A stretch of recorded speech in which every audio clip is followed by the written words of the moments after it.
નમસ્તે દર્શક મિત્રો, હું હિતેશ ભટ્ટ અને મારી સાથે આજે છે ભરતભાઈ મકવાણા. નમસ્કાર. આપ એમને સારી રીતે ઓળખો છો. શહેરભરમાં અને આસપાસના વિસ્તારોમાં સારા અને શ્રેષ્ઠ ઉદ્ઘોષક તરીકે તેઓ જાણીતા છે. માતૃભાષાના તજજ્ઞ તરીકે પણ એટલા જ જાણીતા છે. આ ઉપરાંત શહેરભરમાં મોટિવેશનલ સ્પીકર તરીકે પણ એમની ખૂબ નામના છે. આવા ભરતભાઈ સાથે આજે વાર્તાલાપ કરવાનું મન એટલા માટે થયું કે મિત્રો, ભરતભાઈએ 30 ડિસેમ્બરે વૃદ્ધાશ્રમનો એક વિડીયો એમની ચેનલ પર અપલોડ કર્યો અને ખૂબ જ ટૂંકા સમયમાં આ વિડીયો વાયરલ થયો. 3.5 લાખથી વધુ લોકોએ એ વિડીયો જોયો છે અને આજે એટલે જ એ વિશે સંવાદ કરવાનું, એ વિશે ભરતભાઈના વિચારો જાણવાનું મને મન થયું.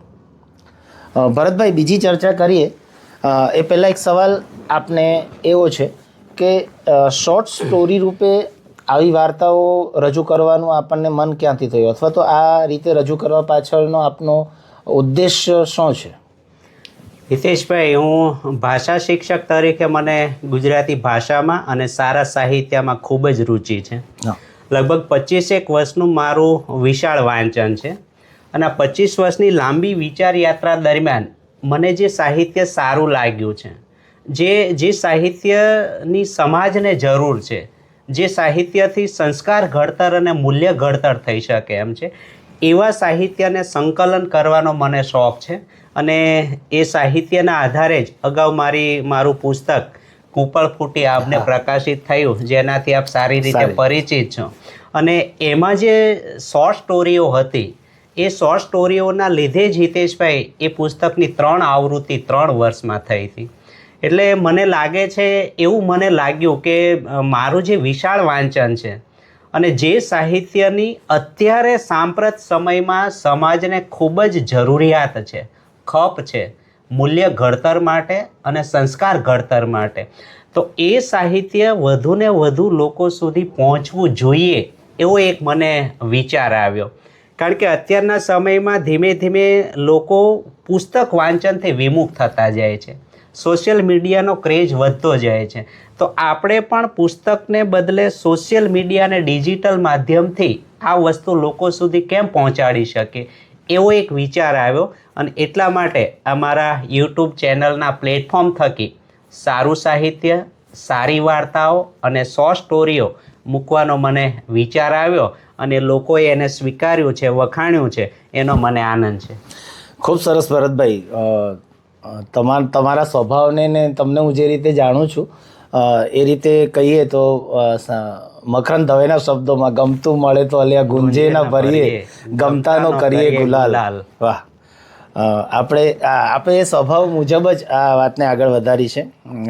હવે ભરતભાઈ, મૂળ વાત આપણે જે કરવાની છે એના ઉપર આવીએ. ખરેખર જ આપે આ નાનકડી વાર્તા દ્વારા લાખો લોકોના હૃદયમાં સ્થાન મેળવ્યું છે.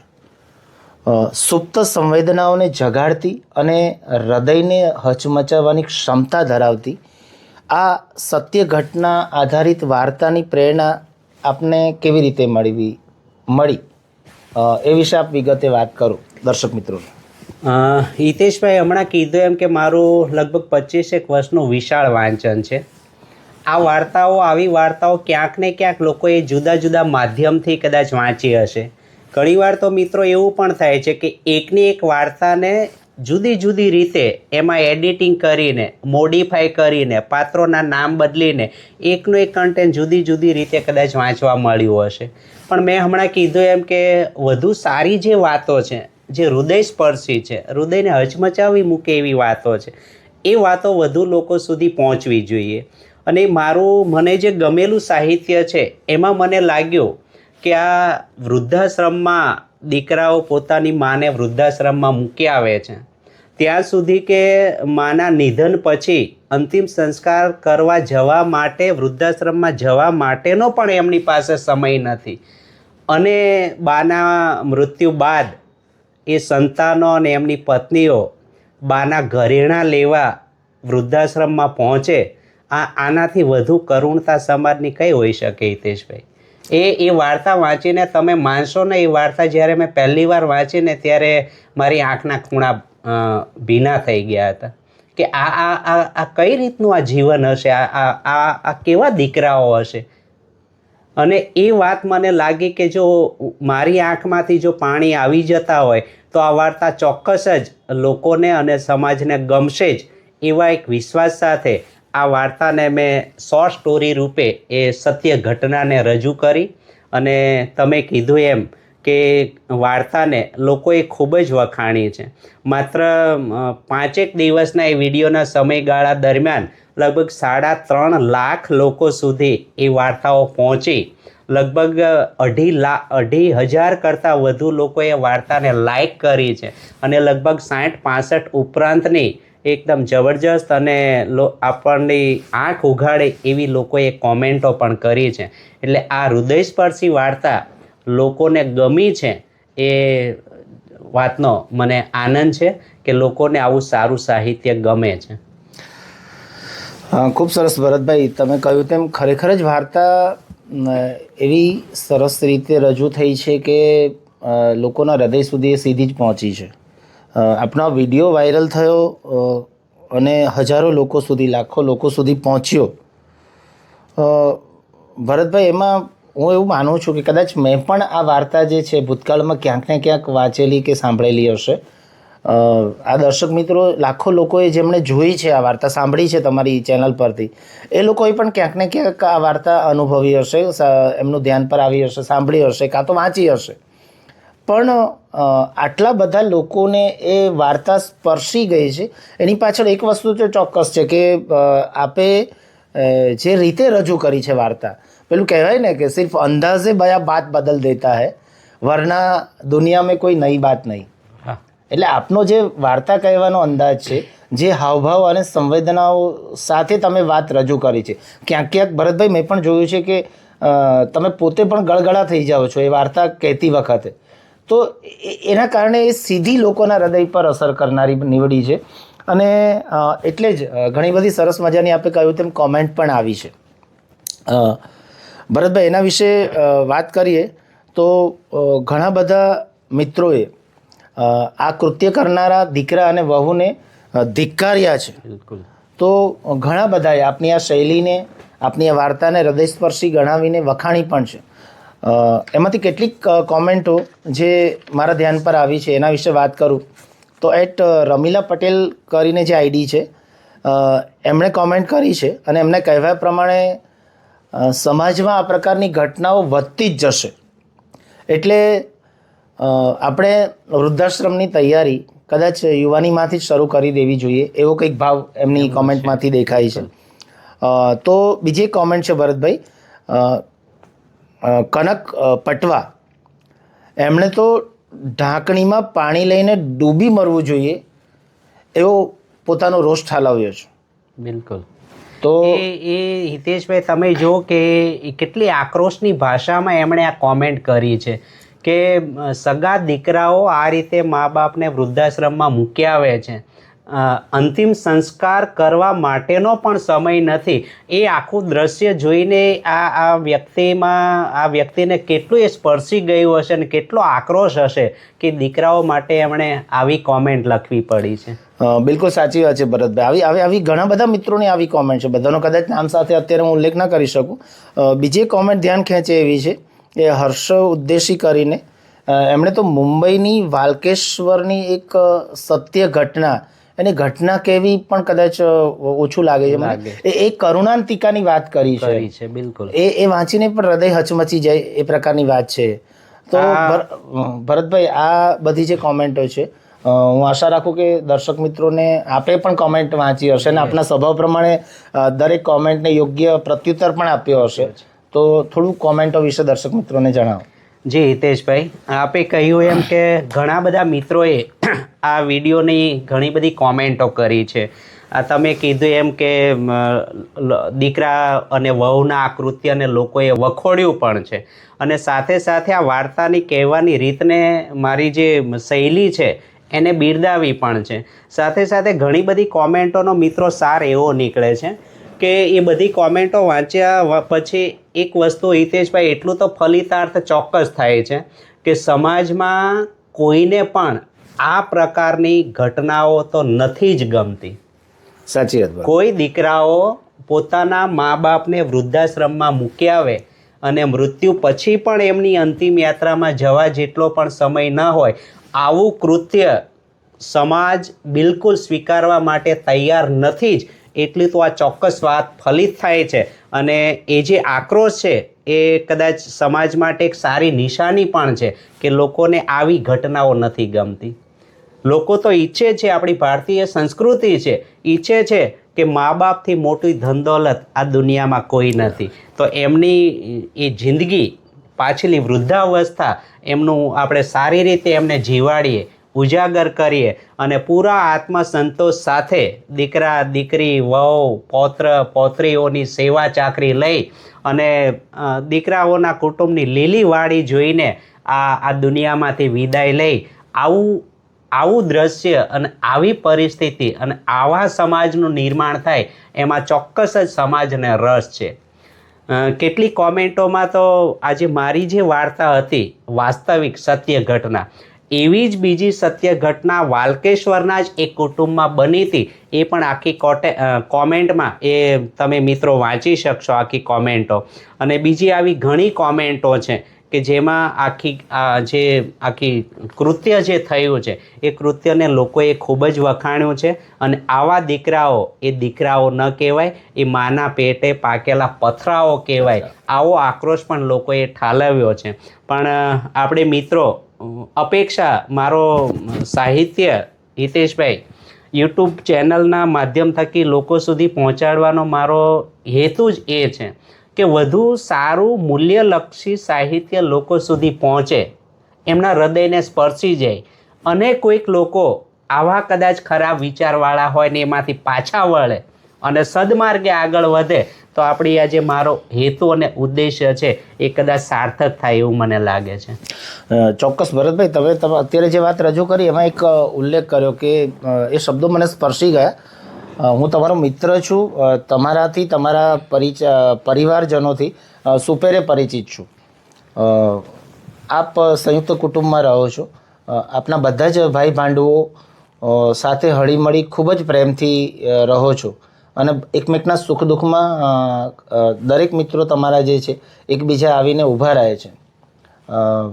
માફ કરશો પણ તમારા પિતાશ્રીનું થોડા સમય પહેલાં જ અવસાન થયું અને ત્યારે જે કંઈ ઘટનાઓ મેં નજર સામે જોઈ છે, એટલે એ લીલીવાડીવાળી વાત જે તમે કરી એ ખરેખર એ દ્રશ્યો જોઈને આખા સમાજમાં જ એ પ્રકારના દ્રશ્યો હોય, બધા જ પરિવારો આ રીતે હળી મળીને રહે, પ્રેમથી રહે, એવી ઈચ્છા આપોઆપ જ થઈ આવે છે. સમાજની પણ આપ તો રહો છો ભરતભાઈ, પણ સમાજની વરવી વાસ્તવિકતાઓ પણ આપણે જોતા હોઈએ છીએ. તો એક બાજુ સમાજની આ વરવી વાસ્તવિકતાઓ અને બીજી બાજુ આપણી ભારતીય સંસ્કૃતિ મુજબ ભારતીય સંસ્કૃતિની જે અપેક્ષા છે, ભાઈચારાની જે અપેક્ષા છે, સ્નેહની અપેક્ષા છે, એ બંનેને ધ્યાનમાં રાખીને આપ કેવી રીતે આ ઘટનાને મૂલવો છો એના વિશે વાત કરશો. જી હિતેશભાઈ, આપ અમારા કુટુંબથી અને ફેમિલીથી બહુ સારી રીતે વાકેફ છો. દર્શક મિત્રો, હિતેશભાઈ કીધું એમ કે અમે અહીંયા સુરત શહેરમાં 5 ભાઈઓમાંથી 4 ભાઈઓ અહીંયા સુરત છીએ અને 4 ભાઈઓના સંયુક્ત ફેમિલી, અમે 4 ભાઈઓનું અહીંયા સુરતમાં અને 1 ભાઈ અમારું વતનમાં, 5 ભાઈઓ. આજના સમયમાં અમે 5 ભાઈઓના થઈને 33 સભ્યો અમે આજે એક સાથે રહીએ છીએ. 4 પેઢી, મારા પિતા 4 પેઢી જોઈને ગયા છે. એમની છેલ્લી અવસ્થામાં તો અમારા દીકરાના દીકરીઓ, પૌત્ર નહીં પણ અમે બધા પિતાજીની સેવામાં હાજર હતા અને પિતાજીના ચહેરા પર એ જે આત્મસંતોષ અમે જોયો છે એ જ બતાવે છે કે મા બાપને આ સાથ સહકારથી વધુ પાછલી ઉંમરમાં માણસને કશું નથી જોઈતું. એમને બસ પ્રેમ, હૂંફ અને સહકાર જોઈએ છે. આવા સમાજનું જો આપણે નિર્માણ કરી શકીએ તો આપણો આ માનવ દેહ અને આપણું આખું એ સાર્થક થાય એવું હું ચોક્કસ માનું છું. આપે વાત કરીએ એમ વૃદ્ધાશ્રમની, તો હું હિતેશભાઈ એવું માનું છું કે વૃદ્ધાશ્રમનો જે કન્સેપ્ટ છે એ મને તો લાગે છે કે આપણી ભારતીય સંસ્કૃતિમાં ક્યાંય લાગુ જ નથી પડતો. સાચી વાત. આપણી તો ભારતીય, આ ભારત વર્ષની ભૂમિ છે અને આ ભારતીય સંસ્કૃતિ છે, એમાં વૃદ્ધાશ્રમ એ હોવું જ ન જોઈએ. કદાચ પાશ્ચાત્ય સંસ્કૃતિમાંથી આવ્યું હશે એમ હું માનું છું, પણ મને લાગે છે કે આપણે એનાથી છેડો ફાડવાની જરૂર છે. નો ડાઉટ કે હું માનું છું કે જેમ જેમ સમય પરિવર્તન તો સમાજમાં આવવાનું છે, ભૌતિકવાદ પણ આગળ વધવાનો છે, એ કોઈનો આપણે વિરોધ નથી. દરેક લોકો સંતાનોને પણ પોતપોતાની કારકિર્દી બનાવવાનો ને પોતાની રીતે મોજ શોખથી પોતાનું જીવન જીવવાનો પણ અધિકાર છે. એ રીતે હાઈફાઈ જીવન જીવે એનો પણ આપણને હિતેશભાઈ વાંધો નથી. અપેક્ષા એટલી જ મિત્રો છે કે તમે ગમે એવી તમારું લાઈફસ્ટાઈલ તમે જીવો એનો કોઈ વાંધો નથી, પણ કમસે કમ પોતાના મા બાપ જો હયાત હોય તો મા બાપ સાથે સમય વિતાવો, એમને સાથે રાખવા જોઈએ. એમને તમારું વ્યક્તિગત જીવન જ સર્વસ્વ થઈ જાય અને માતા પિતાને તરછોડીને આ રીતે વૃદ્ધાશ્રમમાં મૂકી આવવાની જે ઘટનાઓ બને છે એ હરગીજ આપણી સમાજ વ્યવસ્થા પ્રમાણે તો મને તો વાત ગળે નથી જ ઉતરતી. નો ડાઉટ કે વૃદ્ધાશ્રમની જરૂરિયાત હિતેશભાઈ એટલા માટે હોય કે સંતાન વિહોણા હોય, એકલ દોકલ વૃદ્ધો રહેતા હોય, કોઈના દીકરા દીકરી કદાચ ફોરેનમાં કે વિદેશમાં સેટ થઈ ગયા છે, પાછલી અવસ્થામાં એમને સંભાળ લઈ શકે એવું કોઈ હયાત નથી, એવા એકલ દોકલ વૃદ્ધો હોય અને એમની પાછલી જિંદગીમાં એમને કદાચ વૃદ્ધાશ્રમમાં સારી સગવડ મળી શકે, તબીબી આરોગ્યને લગતી સારી સેવાઓ મળી શકે, વૃદ્ધાશ્રમમાં એમની ઉંમરના લોકોનો એમને સંગાથ મળે, આખો દિવસ આનંદમાં વાતચીતોમાં પસાર થાય, એવા એક હેતુને પૂરો કરવા માટે જો વૃદ્ધાશ્રમની વ્યવસ્થા હોય તો એ યોગ્ય છે. પણ સંતાનો હોવા છતાં મા બાપને જ્યારે વૃદ્ધાશ્રમમાં મૂકી આવે છે ને, આ ઘટના આપણને દિલને ખૂંચે છે અને આ વસ્તુ બિલકુલ ન થવું જોઈએ એવું હું અંગત અમારા પરિવારની જે પરંપરા છે એ પ્રમાણે હું ચોક્કસ માનું છું કે મા બાપને તો હથેળીમાં એમની પાછલી જિંદગીમાં જીવાડવા જોઈએ. ખૂબ ખૂબ સાચી વાત. અને એક સરસ મજાનો સંદેશો ભરતભાઈએ આ વાર્તા દ્વારા આપણા સૌ સુધી પહોંચાડ્યો છે. મિત્રો, સારી ઘટનાઓ પણ સોશિયલ મીડિયામાં વાયરલ થાય છે. આ અનુભવ આ વાર્તા દ્વારા ખૂબ જ સુખદ અને સરસ રહ્યો. મિત્રો, ભરતભાઈનો જે સ્વભાવ છે, એમની જે શૈલી છે એ પ્રમાણે પેલી પંક્તિઓમાં કહું તો વેરા મેં બીજ છૂટે હાથે, હવે વાદળ જાણે અને વસુંધરા. મકરંદ દવેનો આ શેર છે, સરસ. એટલે ભરતભાઈ આવી જ રીતે સમુદ્ર મંથન કરીને અમૃત આપણને સૌને પીરસતા રહે એવી અપેક્ષા સાથે આજનો સંવાદ ભરતભાઈ અહીંયા સમાપ્ત કરીએ. અને સાથે સાથે ભરતભાઈએ જે અપેક્ષાઓ રાખી છે સમાજ પાસે, નવી પેઢી પાસે, આપણા સૌ પાસે, કે વૃદ્ધાશ્રમો જે છે એ એક વ્યવસ્થા સાચવવા પૂરતા હોય તો એ યોગ્ય છે.